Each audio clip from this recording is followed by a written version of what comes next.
आप सबने विषम परिस्थिति में कांग्रेस को गायब देखा है। कोविड की जब चुनौती आई तब गांधी खानदान का एक भी व्यक्ति अमेठी में नजर नहीं आया था।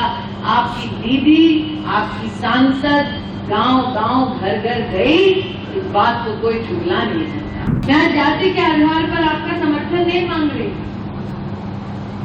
अमेठी के विवेकशील नागरिक के नाते आपका समर्थन मांग रही। इस क्षेत्र में वर्षों वर्ष राजनीति देखी है।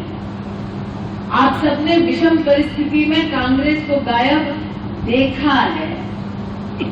कोविड की जब चुनौती आई तब गांधी खानदान का एक भी व्यक्ति अमेठी में नजर नहीं आया था। आपकी दीदी, आपकी सांसद गांव-गांव, घर-घर गई, इस बात को कोई झुठला नहीं सकता। सर पर मौत मंडरा रही थी। मेरे भी घर में बच्चे हैं, मैं भी अपने परिवार के लिए जिम्मेदार हूँ। मेरे घर में पति, सास, माँ, बहन, देवर, ननद, सबने कहा लोग घर पर बैठे हैं और तुम सड़कों पे घूम रही हो अमेठी में। मैंने कहा कि जब मुसीबत आती है तो घर की माँ, बहू, बेटी, बहन भी सबसे पहले परिवार का कवच बन जाती है। मैं जाति के आधार पर आपका समर्थन नहीं मांग रही, अमेठी के विवेकशील नागरिक के नाते आपका समर्थन मांग रही। आप सबने देखा नरेंद्र मोदी से अमेठी में किसी किसान ने कभी 6,000 रुपया सालाना मांगा नहीं। नरेंद्र मोदी ने बढ़ चढ़कर दिया, बैंक के खाते में पहुंचाया। आज 4,20,000 किसान परिवारों को अमेठी लोकसभा क्षेत्र में सालाना 6,000 रुपया मिलता है।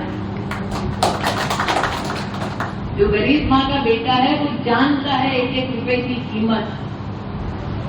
अमेठी लोकसभा क्षेत्र में आज 19,26,000 लोगों को राशन मिलता है।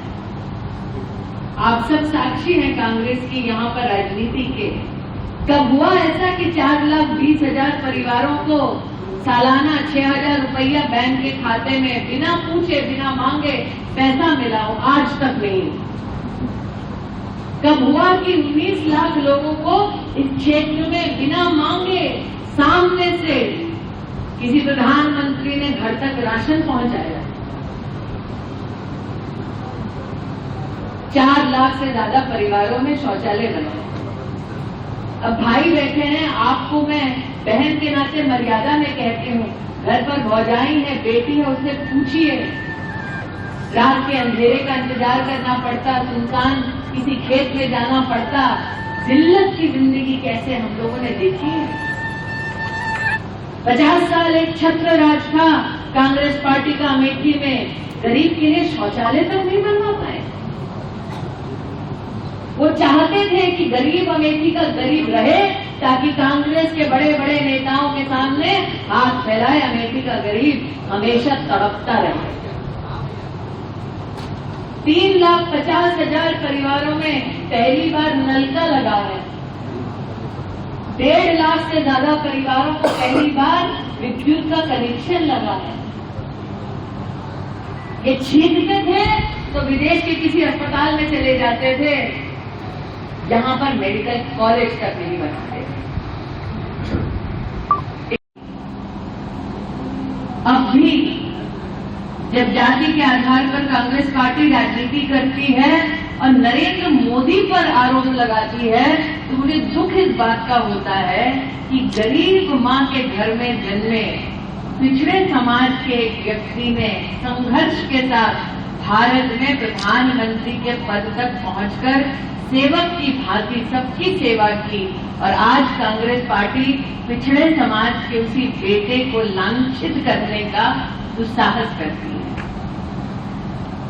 अमेठी के लोग इस बात के स्वयं गवाह हैं कि जब केंद्र में कांग्रेस के पास सत्ता थी तब उन्होंने उत्तर प्रदेश के कद्दावर नेता मुलायम सिंह यादव जी का क्या हाल किया था। आज आप सब अपनी सांसद, अपनी दीदी के घर आए हैं, दिल पर हाथ रखकर कहिए क्या कभी आप राहुल गांधी के घर जा पाए, बैठकर जलपान कर पाए? कभी नहीं कर पाए। मुझे आज भी याद है वो खबर कि कांग्रेस पार्टी में जश्न मनाया जा रहा था, भोज था बड़ा, मुलायम सिंह यादव को बैठने की जगह तक नहीं मिली। ये इस्तेमाल करते थे समाजवादी पार्टी का चुनाव में, अकेले अपने दम पर कांग्रेस पार्टी चुनाव तक नहीं लड़ सकती, जिसके सहारे चुनाव लड़ती उसका भी सम्मान नहीं करती। इसलिए आज मैं सार्वजनिक रूप से नरेंद्र मोदी जी को एक विशेष आभार अर्पण करती हूं। नरेंद्र मोदी ने हमेशा कहा सबका साथ, सबका विकास, सबका सम्मान। कांग्रेस पार्टी वर्षों वर्ष केंद्र में सत्ता में रही, लेकिन जब मोदी प्रधानमंत्री बने तब मुलायम सिंह यादव को पद्म पुरस्कार मिला, उससे पहले कभी नहीं मिला। कुछ लोगों ने कहा अरे आप तो प्रतिद्वंदी हैं, आप कैसे मुलायम सिंह जी को सम्मान दिलवा सकते हैं? नरेंद्र मोदी ने ये कहा कि जो राष्ट्र के उत्थान के लिए काम करे, चाहे उसकी पार्टी कोई भी क्यों ना हो, वो सम्मान का अधिकारी है। में इतना विलंब करे, और कांग्रेस पार्टी का ये विलंब इस बात का संकेत है कि अब कांग्रेस पार्टी भी जानती है कि अमेठी इस बार पुनः कमल का फूल खिलाने का निर्णय ले चुकी है। और उसके पीछे कारण ये है कि अगर कांग्रेस पार्टी के 50 साल और विशेषतः 15 साल राहुल गांधी के देखें, बनाम भारतीय जनता पार्टी के सांसद के 5 साल के काम को देखें, तो जमीन आसमान का फर्क वहीं पता चल जाएगा। मैं आभारी हूं गिरीश जी ने मुझे इतना सम्मान दिया अपने भाषण में। मैं आभारी हूं कि गिरीश जी ने याद किया कि जब आग लगी थी गांव में तो दीदी ने बुझाया, लेकिन उस वक्त मैंने ये नहीं देखा गांव में किस जाति के लोग रहते हैं। मेरा मात्र यही मकसद था कि गांव मेरा, लोग मेरे, जाति चाहे कुछ भी हो, उनका संरक्षण करना सब जरूरी था।